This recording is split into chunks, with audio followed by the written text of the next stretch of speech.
Bersama panelis pertama kita, Dr. Ngau Chai Hong, tentang kepentingan reka bentuk persekitaran pembelajaran bermakna. Dipersilakan. Saya lebih kepada bagaimana anda menerapkan pembelajaran bermakna dalam pembangunan anda. So, di sini, kompetensi yang mana satu yang anda nak pilih. So, semasa anda buat perancangan so anda perlu tengoklah, fikirkan kompetensi yang pelajar dapat kembangkan. Kalau anda kata anda nak kreativiti, so dalam maklumat atau sumber atau aktiviti tersebut, dia perlu yang boleh menerapkan kreativiti supaya setelah pelajar atau murid melaksanakan aktiviti tersebut, secara langsung mereka akan dapat menerapkan kreativiti tersebut. So anda adalah perancang, anda adalah mereka. You are the designer for your own PDPC. Okay, so di sini ada huraian perincian dia. Okay, contoh semasa merancang aktiviti boleh juga rujuk kepada 4 komponen KPPB dan model pembelajaran pelajar, student learning model, untuk fikirkan tentang apakah kaedah yang berkaitan untuk proses PDP anda. So, yang tadi yang ada model pembelajaran bermakna. Okay, di sana ada NPP, 6C, MRP, 3E, 3R. So, anda akan anda perlu untuk decide mana satu yang anda nak terapkan. So, dalam aktiviti tersebut, bila pelajar atau murid membuat aktiviti tersebut, so mereka dapat terapkan. Contoh saya kata saya nak terapkan 2E yang pertama, engagement and enhancement. So, daripada engagement tu, aktiviti yang saya rancang tu, mereka perlu melibatkan diri secara aktif dalam aktiviti yang saya rancang. So, saya telah mencapai E yang pertama, engagement. Manakala untuk enhancement, mungkin aktiviti saya bukan sahaja daripada terus contoh, hanya dalam bilik darjah, mereka menyelesaikan satu atau membuat persembahan. Tapi saya kata, saya bagi satu projek. Contoh saya buat project based learning. So, saya telah masukkan E yang kedua iaitu enhancement. Dan kemudian mungkin saya wujudkan satu situasi di mana ada kaitan dengan kehidupan harian. So, mereka perlu menggunakan kemahiran ataupun pengetahuan yang mereka belajar dan menyelesaikan masalah yang ada kaitan dengan kehidupan harian. So, kita akan nampak extension dah berlaku. So, itunya come with the 3E. Ada satu lagi 3R. So, yang kedua ini adalah 3E yang tadi saya sebut this is a 3E. Ini adalah 6C. So, saya dah terangkan 4, 5 dan ini adalah 3R. Yang anda perlu juga masukkan dalam pembangunan DLO anda lah. Rigor dan relevance adalah merujuk kepada hasil dari aktiviti PDP yang direka bentuk untuk mencapai sasaran pembelajaran. Aktiviti perlu direka bentuk melalui harapan, expectation dan pengalaman. Manakala relationship atau hubungan dibina pada awal proses PDP agar harapan antara pelajar dan pensyarah ataupun daripada guru dan murid dapat diimbangkan serta pelajar menaruh kepercayaan kepada pensyarah sepanjang proses pembelajaran. Dalam rigor dan relevance juga harapan yang diletakkan sebaiknya tinggi, sasarkan untuk kuadran D.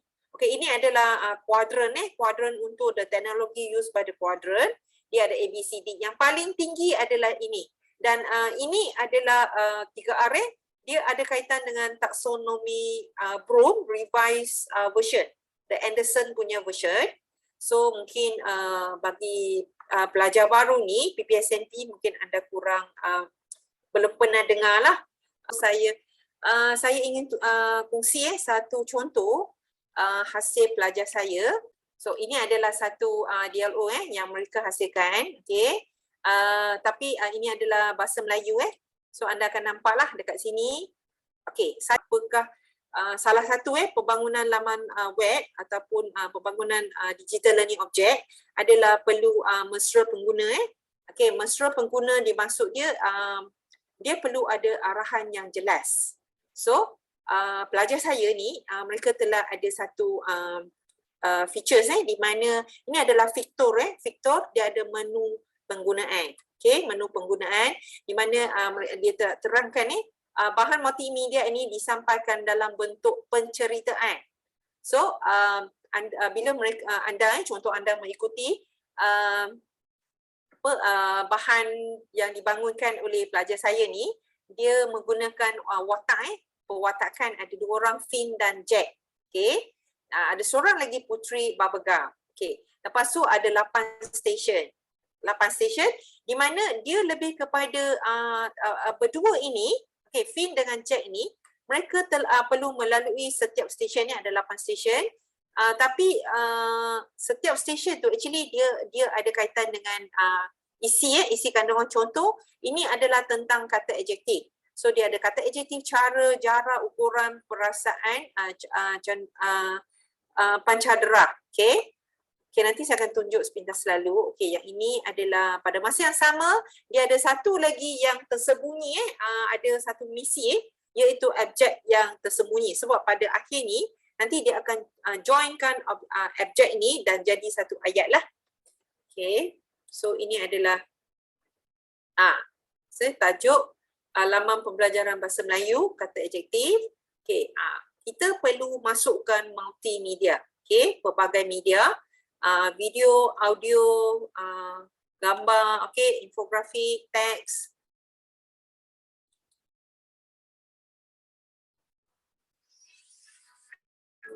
Okey. So perlu masukkan mungkin audio. Okey, ini adalah 3 watak yang pertama lah.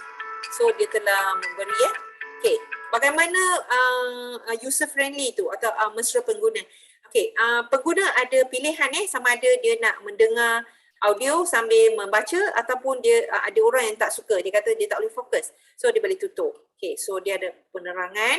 Okey, lepas tu kita boleh dengar ini Hai adalah murid-murid, saya merupakan watak utama. Saya berumur 12 tahun dan hobi saya adalah menggembara. Saya mempunyai tubuh yang kurus dan suka memakai topi putih. Okey, saya tak boleh lama sangat sebab nanti masa tak izin lah. So di sini ada okey, mereka ada buat pemanfaatan digital. So saya memohon pelajar saya menggunakan sebanyak mungkin yang mereka meneroka atau explore untuk memberi pengalaman kepada mereka lah. Contoh dia buat ini adalah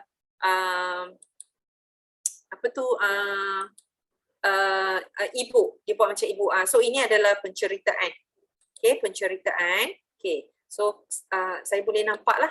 So mereka menggunakan e-book. Okey, lepas tu yang ini penting. Okey, saya dah jelaskan perlu ambil daripada DSKP. Bergantung kepada kelas kalau pencara kata mesti gunakan yang kurikulum di IPG, so anda gunakanlah. Ataupun seperti kelas saya izinkan mereka memilih daripada sekolah rendah DSKP sekolah rendah.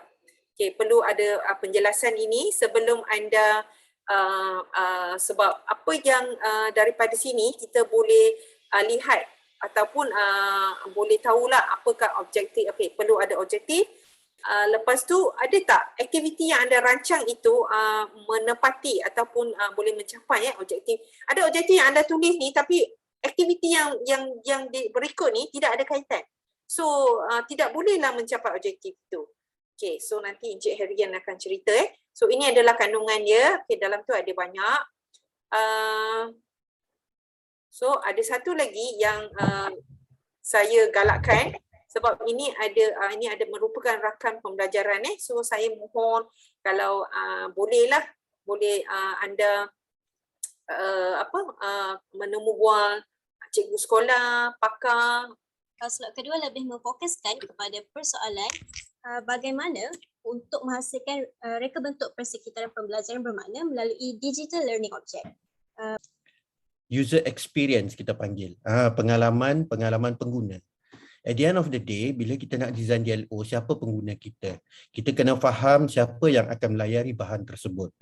So maknanya kita kena kenal pasti, kena kenal pasti siapa target audience kita. Daripada situ kita akan memikirkan what kind of design yang mudah untuk mereka fahami. Kan kalau design kita tu young learners, kalau young learners kita tahulah mestilah sekarang bila saya kata design, dia bukan bermakna dari segi colours, dari segi kita nak pakai Photoshop ke apa, bukan. Maksud saya design di sini ialah dari segi navigasinya, image-image yang ada dalam tu. Kalau young learners, takkanlah kita nak pakai design reka bentuk yang agak sharp, macam website orang dewasa, mestilah kita ada keanak-anakan, kan. Jadi design sebab mereka yang akan menggunakan bahan-bahan ini. So, kalau young learners, mungkin darjah 1, darjah 2, dia lagi strip down. Jadi button tak boleh banyak. Jadi kita kena faham siapa kita punya users, audience kita. Daripada situ kita akan tahu berapa banyak konten kita nak buat. Dan perlu match dengan apa yang kita nak capai. Jadi di sinilah kemahiran, di sinilah perbincangan, di sinilah pengalaman bersama rakan-rakan pembelajaran bermakna untuk memikirkan apakah yang terbaik untuk membantu anak-anak murid kita menggunakan DLO untuk facilitate mereka punya learning. Jadi pertama yang kita perlu tahu ialah user experience. Bagaimana mereka akan menggunakan bahan tersebut, menggunakan DLO tersebut. Adakah lebih mudah untuk mereka jenis tab? Tab tu maknanya akan kita sediakan dalam bentuk mobile devices ataupun daripada laman web. Kalau kita tahu, biasanya kalau young learners kita sudah tahu bahawa mereka agak limited lah dari segi laman web. Kalau kita nak buat dalam bentuk laman web pun, kita kena fikirkan bahawa ia mudah diakses daripada telefon ataupun iPad ataupun tablet. Kalau dia terlalu berbentuk desktop, mungkin susah. Contohnya PowerPoint. Sebab PowerPoint pun boleh jadi bahan DLO kan, Dr. Ngau? Ya, betul. Jadi mungkin kalau kita boleh tengok, kalau anak murid kita yang learners yang kebanyakannya tak ada laptop, takkan kita nak sediakan bahan betul-betul like macam buka laptop cantik nampak PowerPoint tu, tapi bila buka dengan phone tak sama experience dia. Jadi kena tengok apa devices yang mereka ada. So saya bawakan kepada perkara kedua ialah devices. Pertama ialah user experience. Diorang suka bahan bentuk macam mana, reka bentuk macam mana, suka yang lagu, suka yang ada animasi. Dan keduanya dari segi devices yang mereka ada, dan ketiganya ialah vocabulary yang mereka biasa tahu. Kita kena tahulah, maknanya kalau macam tadi saya tengok kan, mostly akan menggunakan buttons, mungkin akan menggunakan perkataan-perkataan pendek untuk menyatakan setiap button mereka nak klik tu apa dia kan. Jadi ini adalah benda-benda yang kita kena tahu, ringkaskan dan mudah difahami.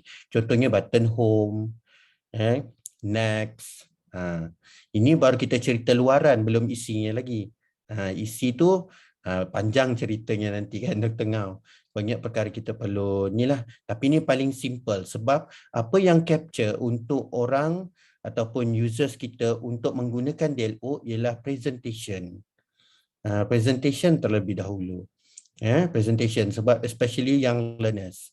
Kalau presentation tak menarik pun mereka takkan rasa macam nak gunakan DLO tu. Kita punya bermakna tak bermakna ialah mereka menggunakan bahan DLO. So kalau mereka tak nak guna jadi kurang bermakna. Bukan sahaja ising ada makna, persembahan pun ada makna. So ini saya percaya dengan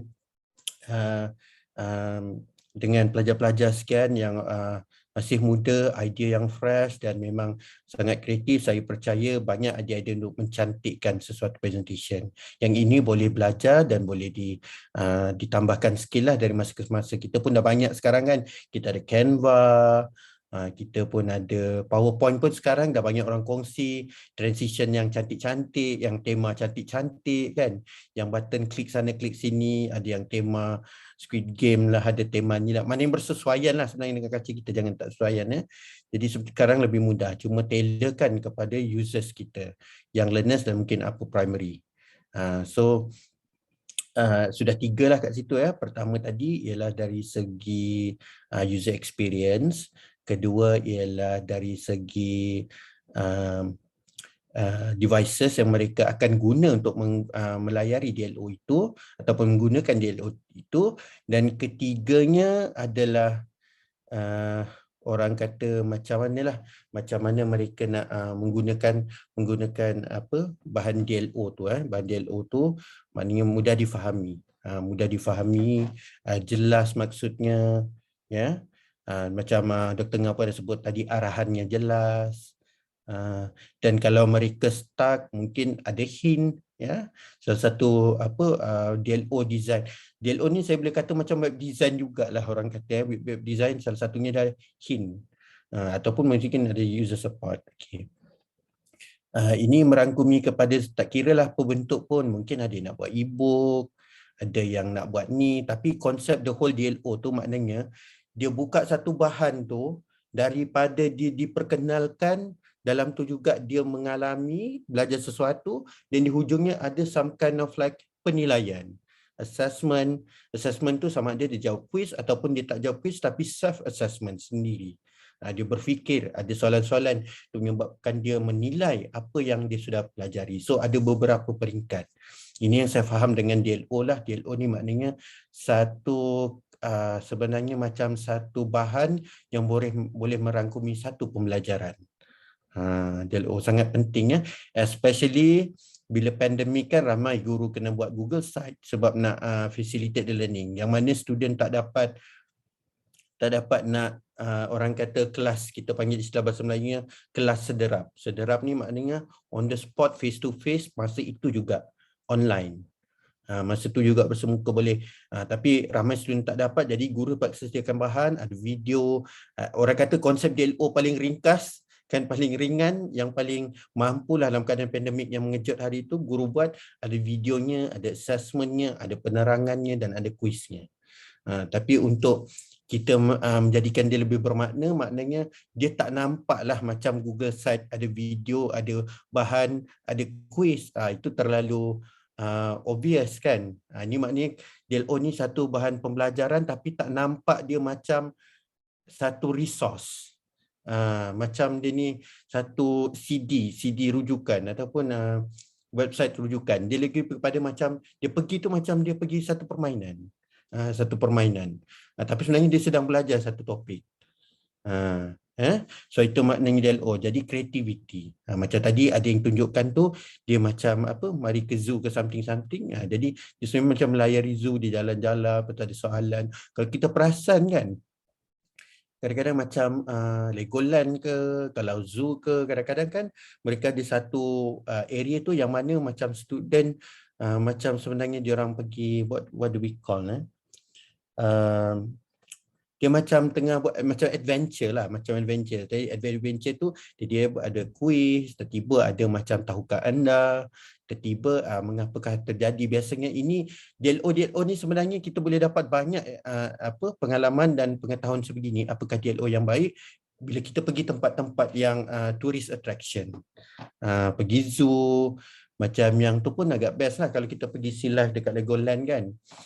Itu pun antara tempat-tempat yang banyak lah konsep-konsep DLO tu ada. Jadi itu DLO lah. Jadi beberapa perkara yang kita kata reka bentuk persekitaran pembelajaran bermakna. Okey.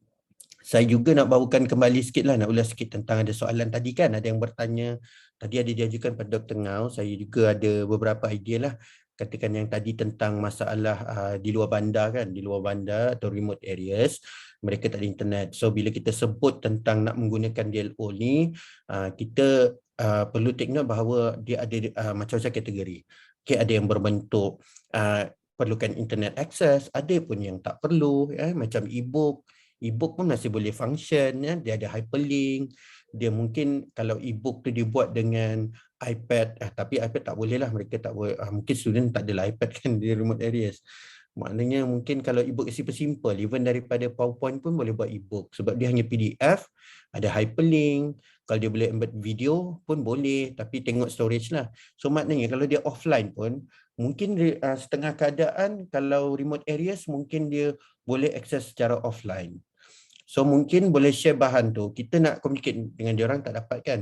Ada yang saya pernah jumpa, ada seorang cikgu ni, dia bekalkan SD card. Okey, dia simpan. Okey, kalau dulu kita kata istilah dia pen drive. Pen drive bahan. Ni ada cikgu, dia buat projek dan menang pertandingan inovasi. Dia buat apa? Senang saja. Dia cuma supply SD card.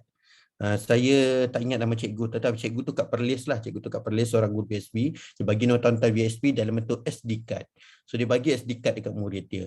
SD card dalam 500 megabyte kalau tak silap. Dalam tu semua ada bahan-bahan. Murid boleh tengok secara offline. Maknanya bahan DLO masih boleh sediakan dengan syarat kalau murid masih ada devices.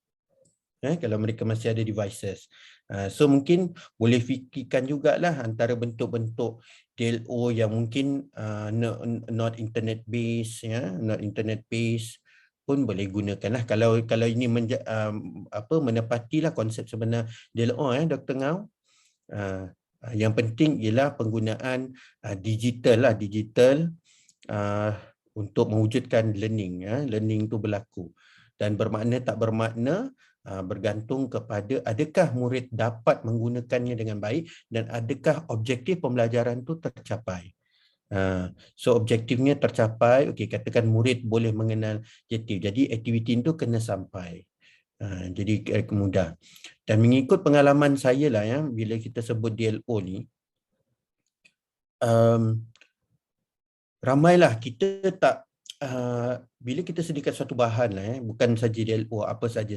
DLO ni salah satu kategori bahan dan apabila kita memberi bahan, kita jarang collect feedback. Feedback ni bukan maknanya interview ke, kena jawab survey ke, tak semestinya. Feedback can be simply as just an oral feedback pun boleh terima. Kita kata student's voice. So kalau bila kita bagi sesuatu DLO, kita perlu sentiasa dapatkan feedback. Kalau kita tengok kat website ke orang buat app ke, kan selalu dia tanya write a feedback. So sama kita dengan guru, kita selalu dapatkan feedback. Sebab tujuan utama kita membuat persekitaran pembelajaran bermakna, kita buat DLO ni at the end of the day untuk murid. Kalau murid menghadapi masalah ataupun mereka ada cadangan ataupun there's something for them to say, so kita boleh develop bersama-sama dengan murid. Maknanya kita tak nak macam teacher centered tapi student centered, tapi bergantung kepada keadaan. Sebab kadang-kadang kalau kita tanya murid pun dia akan minta yang bukan-bukan kadang-kadang. Yang mungkin sebab dia not so aware of what learning they have to undergo kan, mereka kena belajar kan. Jadi kena matchkan dengan apa yang mereka patut belajar dan bagaimana cara mereka nak belajar. Ini yang bermakna, meaningful learning. Betul-betul mempelajari apa patut pelajari, mengalami experience. Okey, sebelum ni saya dah cerita pasal design dia, pasal users dia. Sekarang dari segi content dia. Dari segi content dia maknanya, okey, bila kita sebut bermakna, bermakna tu maknanya dia menghadapi, dia ada hands on. Bila kalau digital learning, bila kita kata digital learning, takkan dia nak hands on kan? Kita nak cerita zoo, tapi kita kata hands on. Bukan hands on yang dia pergi tengok haiwan depan mata, tapi we try to create as much as possible as if they are undergoing macam benda tu ada depan mata. So we can use bahan media yang boleh trigger dia punya senses, macam dia nampak, dia dengar, dia lihat, dan ataupun boleh ajukan soalan-soalan yang relatable. Di manakah anda pernah nampak anda ada kucing, contohnya, berapa ekor kucing anda, contohlah, contoh. So sekarang ni sangat penting buat konten yang relatable. Unless kalau memang kita punya main objektif untuk tu ialah untuk expose to the global world. Mungkin tak dapatlah nak relatable sangat, tapi ia pun penting. Tapi kebanyakan daripada silibus kita lebih kepada relatable content yang mereka boleh relate. Barulah mereka rasa bahawa they are learning for real life situation. Kita tak nak lagi not real life situation. Macam kadang-kadang kalau zaman saya ataupun zaman sebelum ni, kita selalu tanya, kenapa kita nak belajar fizik?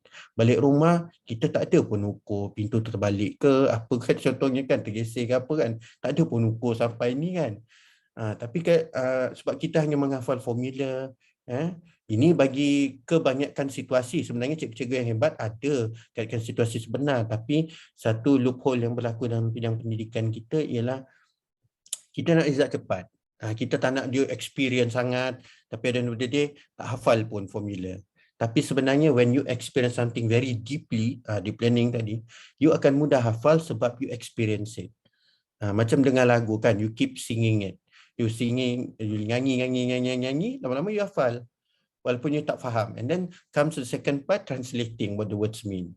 Macam itulah experience. So maknanya trigger the senses, bagi dia rasa-rasa betul-betul dia pergi website kita atau bahan kita tu, dia betul-betul pergi daripada satu tab ke satu tab, daripada satu page ke satu page.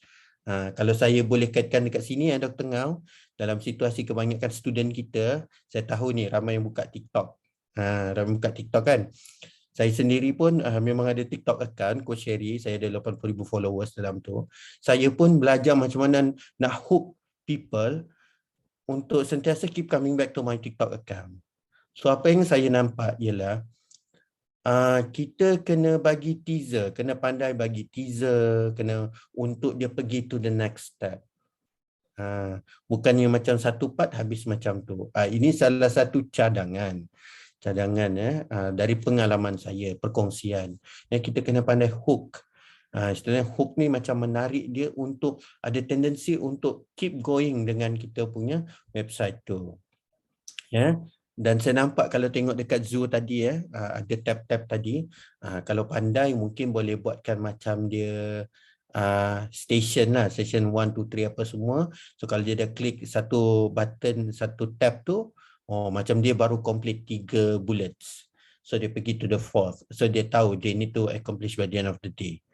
Ataupun mungkin di hujung tu ada reward. Reward, you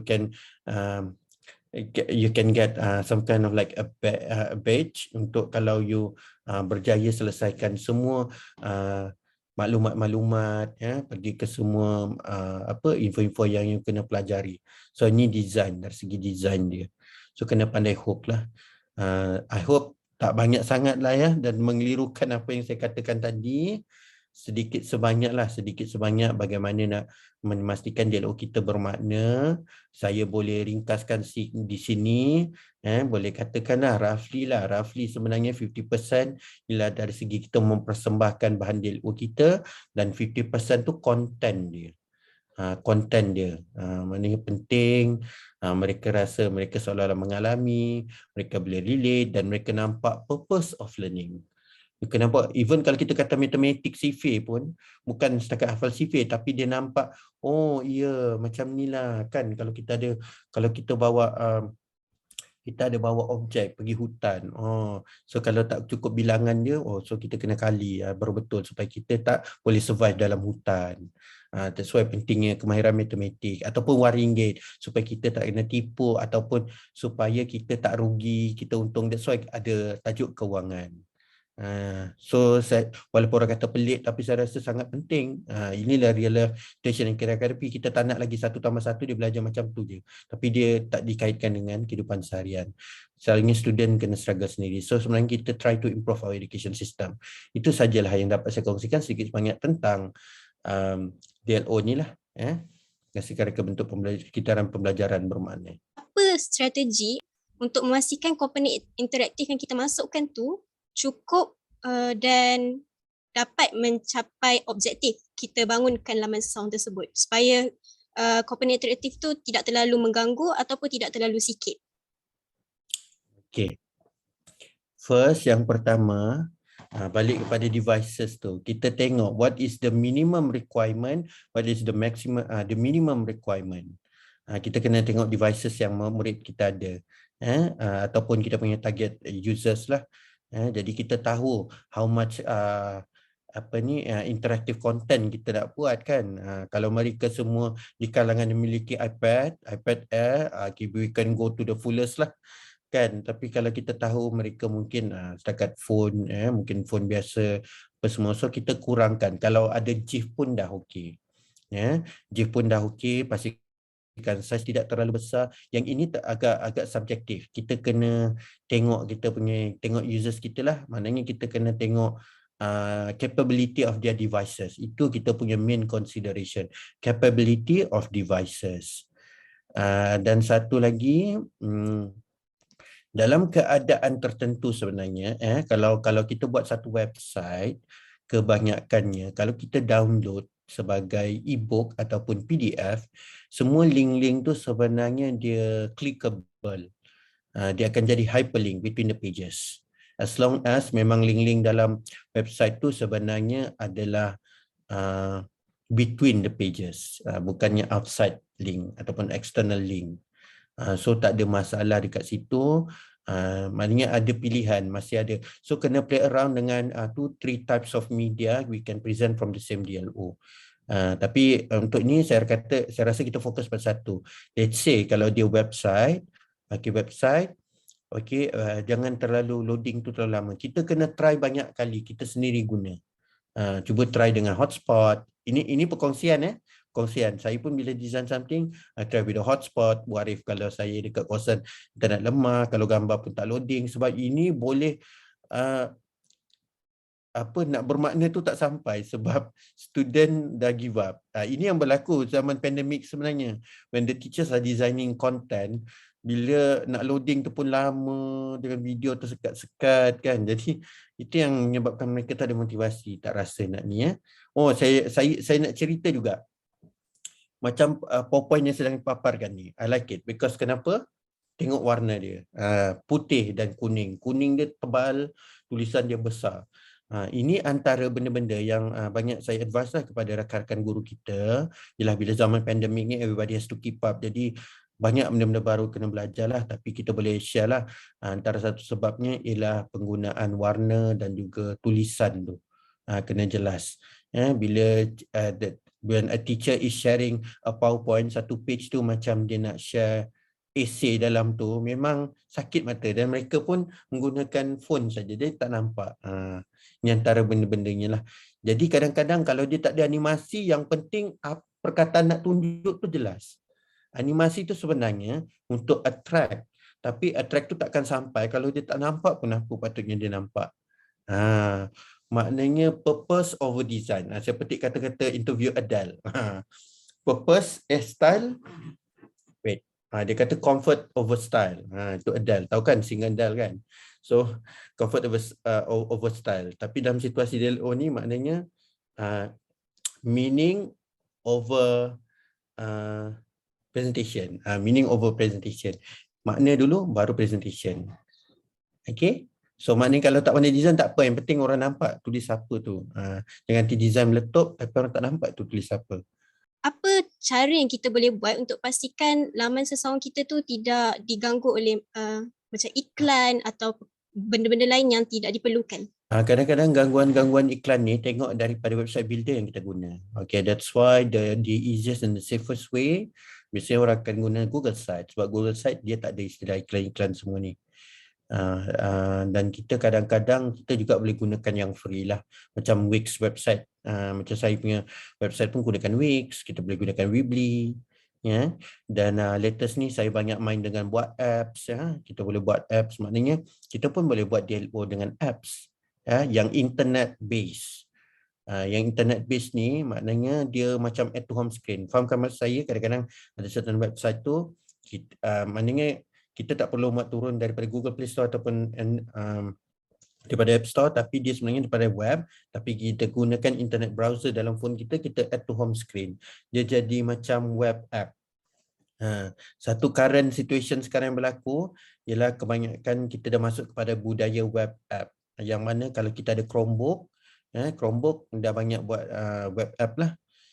So maknanya gunakan, saranan saya, gunakan website-website maker yang memang tak iklan base. Jangan pergi yang pelik-pelik. There is a number of website, especially macam wix.com. Kita ada kita ada Google Site. Kita juga boleh gunakan, kalau nak buat apps, kita gunakan Glide Apps. Sebab Glide Apps ni bukan saja untuk buat app dekat phone, tapi dia juga untuk web app. Maknanya untuk paparan tablet dan juga desktop. Maknanya dia layout dia boleh custom, orang kata adjustable lah to different orientations. Glide apps. So yang ini memang bukan iklan base. Dia tak ada iklan. Dia memang free to everyone.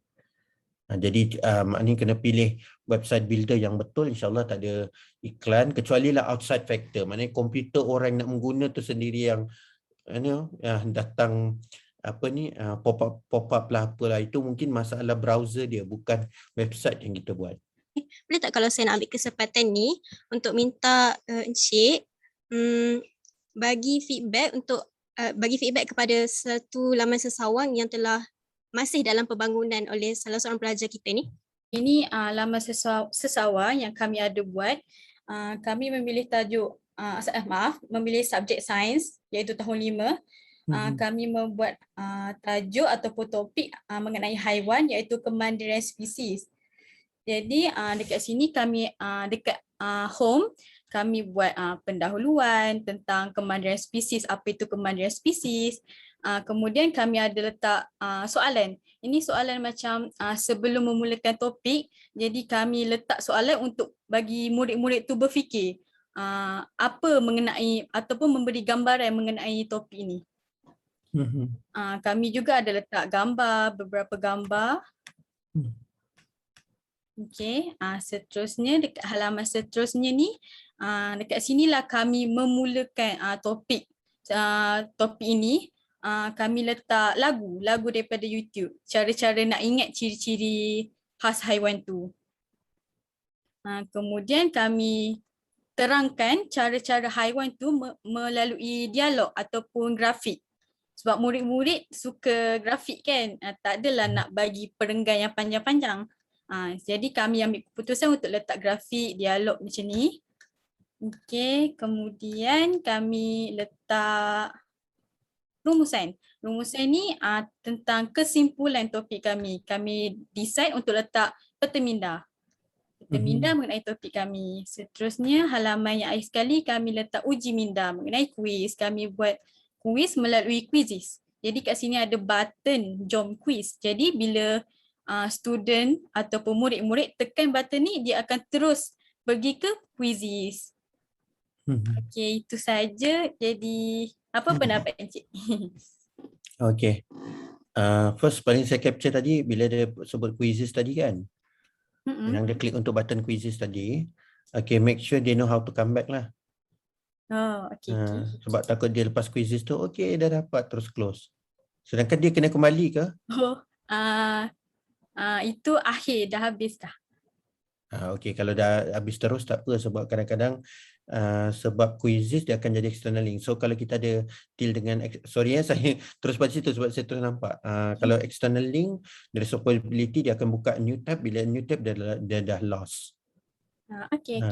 Ini pengalaman lah daripada guru-guru yang pernah share, pernah cerita dalam grup-grup. Jadi kalau boleh biar whatever they click tu embedded within the same page lah ataupun the same DLO tu. Maknanya dia tak keluar. Bila dia keluar, takut dia buka tab baru, dia dah lost dekat mana DLO tu.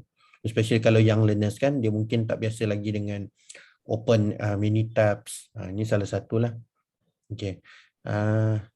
Okay, perkara kedua ialah roughly sebenarnya lebih banyak yang baik daripada yang kurang lah saya tengok website ni.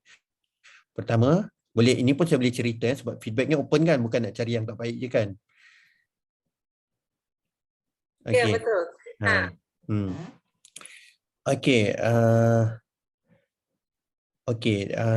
Saya pergi kepada perkara-perkara yang agak baik dekat sini. Turun ke bawah saya tengok big pictures bagus. Ini yang familiar, murid familiar tentang haiwan-haiwan ni. Tak adalah tiba-tiba letak pangolin ke kan, mungkin dalam saya cari images tu, ini macam orang tahu, penyu, itik, singa, semua like young learners know all these animals. Even kalau ada animals yang perlu dibicarakan juga, letak belakang sikit mana yang kurang dikenali. Sebab itu akan mengambil masa sedikit untuk mereka to find out. Sebab bila mereka gunakan, saya tak pasti maknanya DLO ni mereka guna kat rumah juga ke, tapi sebab dia web ada potensi kat rumah. So bila kat rumah, bila yang tak tahu tu, mereka akan pergi grab dia orang punya adik, abang, mak, tanya, mak ni haiwan apa? Yang tu semua adalah Google bersemuka. Kalau kita tak tahu nak Google kan. Okay. And then the use of halaman seterusnya, so bagus sebab mereka nampak bahawa they need to proceed, so dia akan klik sebab dia want to proceed. Okay, apa lagi? Okay, tadi dialog tadi very nice. Sebab dia trigger the conversation. Sebab murid suka comics, they like stories. Even the photos itself, sebab photos ni memang dah come with dialog tu kan sebenarnya. Ya, Ke cikgu yang create sendiri? saya create sendiri dialog Very dengan creative. cari gambar. You know how to find these images, bagus. So this is what we call talking pictures lah, talking photos. So maknanya diorang tak nak gambar, kita bukanlah nak gambar Instagram kan, kat situ ala-ala Instagram berposing kan, everyone berposing. Kita nak like macam gambar tu berbicara. Tapi sebab diorang young learners, they cannot interpret gambar tu pasal apa, jadi kita kena create dialogue, which is good. Okay, turun ke bawah. Okay, colours pun okay. I think the colours maybe you can find something more striking lah. Sebab tadi, okay, cuba tengok home. Okay, ni mungkin default colours ya, default colours. Even the background tu sebenarnya salah satu pilihan dalam Google Site kan, chalkboard. Jadi mungkin it's normal. Ini sebenarnya lebih kepada untuk minimal colours untuk most people lah, most people yang tak sakit mata nak tengok. Tapi maybe you can go to Canva, ataupun pergilah dekat Unsplash Photos ke, cuba cari gambar background yang children. Ini gambar ni okey juga, children friendly sebab dia punya colour tak terlalu sangat. Tapi maknanya boleh cari yang more cartoonish ataupun lebih kepada corak untuk budak-budak. Mungkin dekat Sandstone 5 tu mungkin dengan radas, mungkin gambar instead of chalkboard. Sebab bila dia tengok ke depan tu chalkboard, alamak, this is another class. Jelas tak maksud saya? Oh, faham. Tapi kalau you ada radas like a scientist or something like adventure, so dia, oh this is like another video, oh this is like a science experiment. Tapi kalau chalkboard tu orang macam, alamak, this is another homework, this is another, macam tu lah. Okay, faham. Okay, colours tu mungkin cari yang lebih menarik lah. Sebab ini adult punya design kalau warna macam ni. Okay, yang lain saya rasa okey, sebenarnya okey. Kalau dari segi reka bentuk navigasi dia, pendapat Encik, reka bentuk dia okey ke? Bagi saya okey, memadai lah. Memadai. Yang penting jelas dia tahu di mana kuis, di mana nota. Mula-mula mereka dah trigger macam apa, inside dia punya curiosity, bagaimanakah. So dia nak mencari jawapan kepada itu. Ini minta untuk melihat contoh website yang Encik telah hasilkan, boleh ke? Okey, saya cuba buka. Sebab bila kita design website, macam saya kenal lah user saya cikgu. So dia nak tahu tajuk-tajuk kecikguan ni. Amalan terbaik PK21, okey. Tajuk-tajuk yang paling hangat pun PDPR. Saya ada sikit tentang tajuk-tajuk popular, 31 cara mengawal murid dalam kelas. Panduan langkah demi langkah, pembelajaran terbeza, dokumen. Ini antara artikel-artikel saya yang famous lah. Okey. Tambah TikTok, saya Show ni saya punya podcast. So dia ada banyak kind of media they can consume. Dia boleh baca, dia boleh tengok video. TikTok feed ni ada problem at the moment. I'm still working on it. Sepatutnya TikTok feed saya semua latest update nanti. Oh, dah boleh buka. Okay, so ini antara video TikTok. Kan kadang-kadang dia orang malas, dia nak terus tengok je daripada website. So ni yang saya buat lah. Saya nak ajar cara nak buat app macam ni. Glitchapp.com, tu URL dia. Kalau tak dengar benda random, I like to design. The word is design. I like to design what I listen to. I don't like to listen to something like very random. I like to design what I'm listening to. So itu style saya lah. So saya sebab saya, that's why kita kena kenal audience saya, kita tahu cikgu. So tajuk-tajuk saya cikgu, konten semua cikgu. Saya tak ada tunjuk gambar anak saya makan aiskrim, kan. This is what we call niche. Istilah hipster untuk golongan muda sekarang, kalau audience tu dia panggil niche. Niche ni target audience. So kalau murid kita pun kita kena ni, jangan kita campur semak samun dalam kita punya DLO tu. So kita keep it betul-betul for learning. Even kalau we want to make it commercial pun, bio saya buat macam ni. Tapi this is I need to improve on sebab too many text. The keyword here is feedback.